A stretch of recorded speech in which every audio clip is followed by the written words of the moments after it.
News में आपका स्वागत है। वारासिवनी खैरालॉजी विधानसभा क्षेत्र के भूतपूर्व विधायक, नगर पालिका परिषद वारासिवनी के भूतपूर्व अध्यक्ष तथा वारासिवनी विधानसभा क्षेत्र में भाजपा के संस्थापकों में शामिल डॉक्टर योगेंद्र निर्मल अपनी कार्यप्रणाली को लेकर हमेशा क्षेत्र की राजनीति में चर्चित रहे हैं।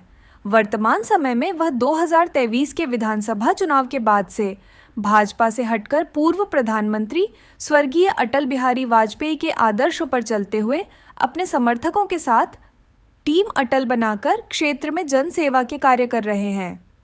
हमारे प्रतिनिधि विशाल गोखले द्वारा उनसे नगर व क्षेत्र के बारे में विशेष चर्चा की गई, जिसमें डॉक्टर निर्मल ने नगर पालिका परिषद वारासिवनी की अव्यवस्था के प्रति रोष प्रकट करते हुए परिषद में बैठे हुए पदाधिकारियों व उनके आकाओं की दोहरी नीति को भाजपा के लिए घातक बताया।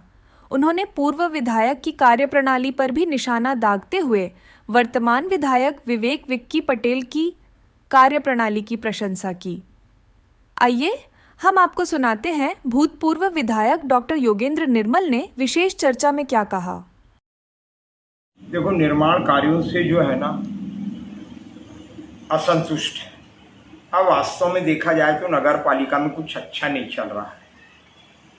हमारी ये समझ में नहीं आ रहा है कि जो लोग वहाँ बैठे हैं और नेतृत्व कर रहे हैं नगर पालिका का, वो स्वयं शिकायत कर रहे हैं मुख्यमंत्री को, सीएमओ की और सब इंजीनियर की।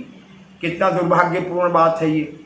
भाई, आप स्वयं बिग बॉस हो वहाँ के और आप सीएमओ और सब इंजीनियर की शिकायत कर रहे हो, दुर्भाग्यपूर्ण है। इसका मतलब ये है कि नगर पालिका में कुछ भी ठीक नहीं चल रहा है। मेरा तो ये भी आरोप है कि नगर पालिका में भेदभाव चल रहा है।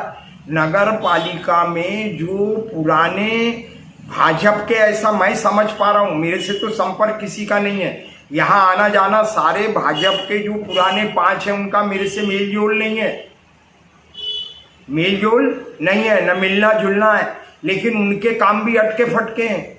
उनके वार्ड में विकास के काम नहीं हो रहे हैं, दोहरी नीति चला रहे हैं जो लोग बैठे हैं नगर पालिका में। ये दुखदायी विषय है। हम भी नगर पालिका अध्यक्ष रहे, हम 15 वार्ड के 15 पार्षदों को सामान लेके चलते थे, कोई भेदभाव नहीं करते थे। अपनी दृष्टि को हम सृष्टि के साथ जोड़ के रखते थे और हमारा ये था कि हम 15 वार्डों में संपूर्ण विकास करेंगे। ये तो क्या है, आज हम स्थिति देख रहे हैं, क्या चला आ रहा है। शंकर तालाब खाली पड़ा, ठीक है, काम चल रहा होगा, 9 दिन चले, 2.5 कोस, ठीक है कि नहीं। तो और जो मेरे को अभी सुनाई आ रहा है, मैं कंफर्म तो नहीं हूं, लेकिन 2019 से ईपीएफ के पैसे नहीं पटे, कर्मचारियों के जीपीएफ के पैसे नहीं पटे। क्या है ये? दादा, आप भी नगर पालिका अध्यक्ष रहे, आपके कार्यकाल में कर्मचारियों को कभी परेशानी नहीं होना पड़ता था, न 5 साल में कभी हड़ताल पर गए। मगर आज क्या स्थिति आन पड़ी कि नगर पालिका बार बार हड़ताल पर जा रहे हैं, उनको कई महीनों से तनख्वाह नहीं मिल रही है। भैया, मैं एक बात बताऊं आपको, पत्रकार भैया, मैं देखता हूं कई कर्मचारियों को नालियों में उतर रहे हैं, रिस्क का काम ले रहे हैं, गमबूट पहन करके, समझे कि नहीं, कीचड़ में जा रहे हैं, कितनी मेहनत कर रहे हैं। उनका कोई माई बाप है क्या? उनको तनख्वाहें नहीं मिल रही। ये तो अच्छा है कि उनके संबंध है किराना दुकान वालों से, तो 2-2, 4-4 महीने उनको चला रहे हैं। अगर वो व्यापारी किराना दुकान वाले ना हो और उनके संबंध ना हो तो भूखे मरने की स्थिति आ जाए उनके परिवार को।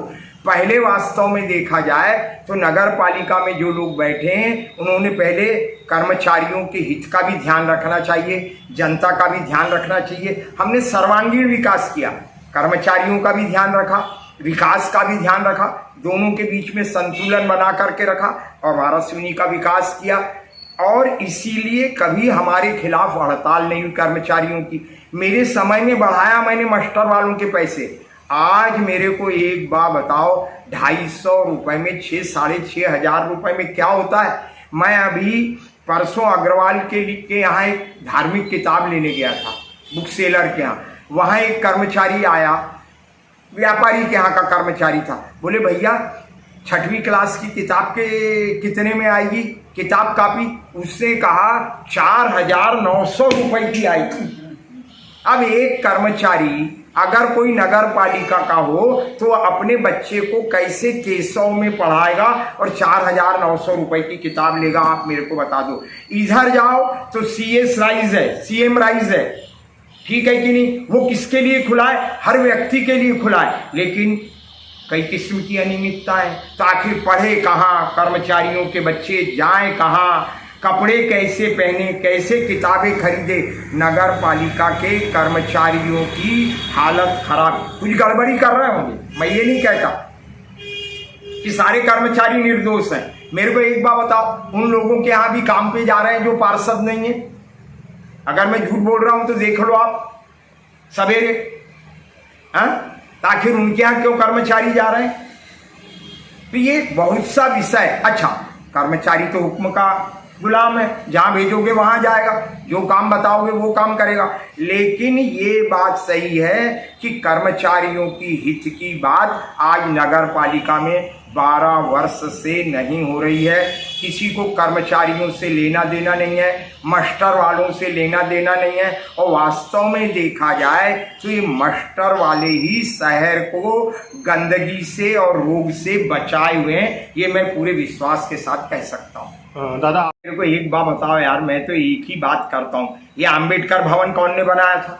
पूरा काम मैंने किया, सिर्फ इनने लोकार्पण किए, इनने मेरा भूमि पूजन का पत्थर उखाड़ के फेंक दिए। मेरे को एक बात बताओ, मैं नगर पालिका से हटा, उसके बाद मेरे सारे बोर्ड हटा दिए काम के निर्माण के। ये बस स्टैंड का प्रतीक्षालय, हमने भी तो बड़े बड़े काम किए, लेकिन ऐसा नहीं है, ठीक है कि नहीं? और हमारा कहना है जो जनप्रतिनिधि है, वास्तव में देखा जाए कोई काम आएगा तो नाम भी तो उसी का होएगा ना, कि किसी और का नाम होएगा। अब मैं बोलने लगूं कि ये काम 13 के हैं, 14 के हैं, 15 के हैं, तो लाजमी है क्या? नहीं। हाँ, कुछ काम है, अगर आज डोकरिया होगा तो उसकी घोषणा मेरे समय में हुई थी, उसका अगर श्रेय जाएगा तो मेरे को ही आएगा।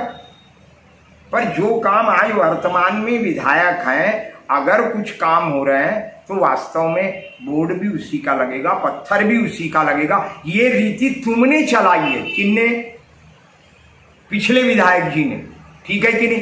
तो उसकी परिपाटी को जारी रखो, ठीक है? इतना तो अच्छा है, ये विधायक कहीं का पत्थर उखाड़ के तो नहीं फेंक रहा है उनका।